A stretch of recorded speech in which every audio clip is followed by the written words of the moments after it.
جب کوئی بندہ مرنے والا ہوتا ہے تو اسے اتنی پیاس لگتی ہے کہ اگر وہ سمندر بھر پانی بھی پی لے تب بھی اس کی پیاس نہیں بجھے گی۔ اور اسی وقت جب انسان دنیا سے رخصت ہونے والا ہوتا ہے، شیطان اس کے پاس پانی کا گلاس لے کر آتا ہے اور اسے بہکانے کی کوشش کرتا ہے تاکہ اس کا ایمان آزما سکے۔ تو کیا ہم اس سفر سے گزریں گے؟ شیطان ہم سے کیا سوال کرے گا؟ قریب موت کا تجربہ کیسا ہوگا؟ موت کا درد کیسا ہوتا ہے؟ ایک دفعہ کا ذکر ہے کہ اللہ کا ایک وفادار غلام ابو زکریا اپنی موت کے بستر پر پڑا تھا۔ اس کے آخری لمحات میں اس کے دوست اور پیارے اس کے ساتھ تھے۔ اس کے دوست کو لگا کہ وہ مر رہا ہے تو اس نے کلمات توحید یعنی لا الہ الا اللہ پڑھنا شروع کر دیا۔ لیکن عجیب بات یہ تھی کہ جب بھی وہ یہ الفاظ دہراتا، مرنے والا آدمی اپنا منہ موڑ لیتا۔ اس کے دوست نے اسے پھر سے دیکھا اور دوبارہ لا الہ الا اللہ کہا تو اس نے پھر اپنا چہرہ موڑ لیا۔ جب اس نے آخری بار یہ الفاظ دہرائے تو اس نے جواب دیا، میں کبھی یہ نہیں کہوں گا۔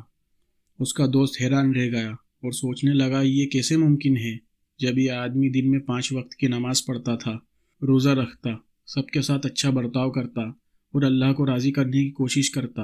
بعد میں جب ابو زکریا نے ہوش سنبھالا اور اپنی آنکھیں کھولی تو اس نے اپنے دوست سے پوچھا، کیا تم نے ابھی مجھے کچھ کہا تھا؟ اس کا دوست اسے جو ہوا وہ بتانے لگا اور سب حیران رہ گئے۔ پھر بھی کوئی بھی یہ سمجھ نہیں پا رہا تھا کہ اللہ کا اتنا وفادار بندہ ایسی باتیں کیوں کہہ گیا۔ اور اسی لمحے ابو زکریا نے اصل واقعہ سنانا شروع کیا۔ اس نے کہا، جب تم نے پہلی بار کچھ کہا، شیطان میرے پاس گلاس لے کر آیا تھا۔ اس نے گلاس ہلاتے ہوئے مجھ سے پوچھا، کچھ پانی چاہیے؟ پھر میں نے اپنا چہرہ موڑ لیا۔ جب اس نے دوسری بار کچھ کہا، شیطان پھر میرے پاس آیا اور چاہتا تھا کہ میں کہوں عیسیٰ مسیح خدا کے بیٹے ہیں، اور میں نے پھر اپنا چہرہ موڑ لیا۔ اور تیسری بار وہ چاہتا تھا میں کہوں لا الہ یعنی کوئی خدا نہیں ہے، تو میں نے جواب دیا، میں کبھی یہ بات نہیں کہوں گا۔ یہ سب بتانے کے بعد اللہ کے بندے نے کلمہ شہادت پڑھا اور وفات پا گیا۔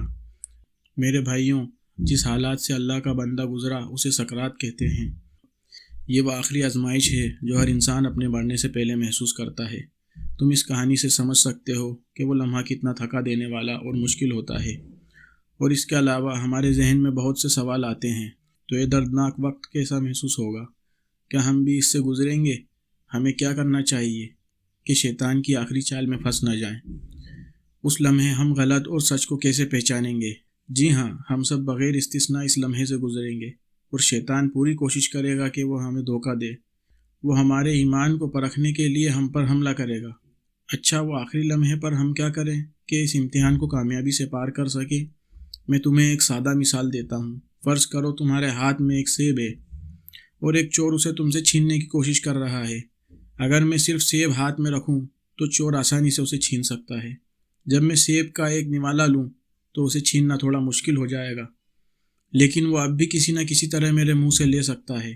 چلو اسے اور مشکل بنا دیتے ہیں۔ فرض کرو میں نے اس سیب کو نگل لیا۔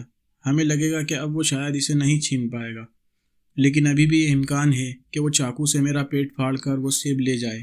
مگر اگر وہ سیب میں کھا کر ہضم کر لوں اور اسے اپنے جسم کے حصوں میں پہنچا دوں تو وہ سیب میرے ہاتھوں سے کسی بھی طرح نہیں جا سکتا، کیونکہ وہ سیب میرے خون اور رگوں میں شامل ہو چکا ہوتا ہے۔ ایمان بھی اسی سیب کی طرح ہے مثال میں، اور چور شیطان ہے جو ہمارے ایمان کو صرف آخری وقت نہیں بلکہ ہماری زندگیوں میں بھی چوری کرنے کی کوشش کرتا ہے۔ اگر ہم اپنے دماغ، روح اور دل کو ایمان کے حقیق سے بھر لیں اور یقین دلا دیں کہ ہمارا ایمان ہمارے خون اور رگوں میں شامل ہو جائے، شیطان ہماری زندگیوں اور موت میں کچھ نہیں کر سکتا۔ ہم اپنا ایمان تب ہی مضبوط کر سکتے ہیں جب ہم اللہ کے وجود، ہمارے آقا محمد صلی اللہ علیہ وسلم کی نبوت اور ایمان کے دیگر ارکان کے ثبوت اور دلیل پڑھیں یا سنیں۔ ایمان کو اتنا گہرا کرنا کہ وہ ہماری رگ و خون میں شامل ہو جائے صرف عبادت، نیک کام کرنے اور بڑے گناہوں سے بچنے سے ممکن ہے، ورنہ یہ صرف علم حاصل کرنے تک محدود رہے گا۔ جبکہ اللہ واحد ہے کہتے ہو، مگر عمل ایسے کرتے ہو جیسے اللہ موجود نہیں ہے، اور گناہ ایسے کرتے ہو جیسے کوئی تمہیں دیکھ نہیں رہا۔ اور اگر تم اپنے رب کی طرف جو روزانہ 5 وقت بلا رہا ہے، اس کی پکار کو نظر انداز کر کے اپنی روزانے کی نمازوں کو فضول بہانے سے چھوڑ دو، تو پھر سوچو موت کے وقت تمہاری مدد کون کرے گا؟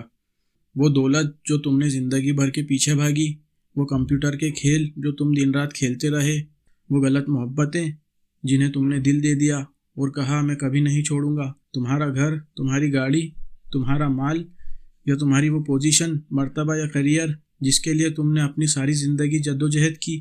اب بتاؤ بھائی، موت کے وقت تمہارے سوا تمہارے پاس اور کون ہے؟ کیا اب تبدیلی کا وقت نہیں آ گیا؟ آپ ایسے کب تک چلتے رہو گے؟ یہ یقیناً سچ ہے کہ جوانی چلی جائے گی، موت اتنی دور نہیں جتنا آپ سوچتے ہو، شاید کل ہو یا اس سے بھی قریب، آپ کسی بھی لمحے مر سکتے ہو۔ اگر آپ گناہوں سے بچ کر، اپنی نماز باقاعدگی سے پڑھ کر، نیکی کے کام کر کے، ہمارے نبی صلی اللہ علیہ وسلم کی سنت پر عمل کر کے، اپنا دین سیکھ کر اور زندگی اپنے رب کی مخلص بندگی میں گزاریں تو آپ کو کسی چیز کی فکر نہیں ہوگی۔ تکلیف کے وقت شیطان صرف آپ کے ذہن تک پہنچ سکتا ہے، لیکن وہ تمہاری روح اور دل تک نہیں پہنچ سکتا۔ آؤ اپنے ایمان کو اپنی روح اور دل میں بسا لیں۔ فی امان اللہ۔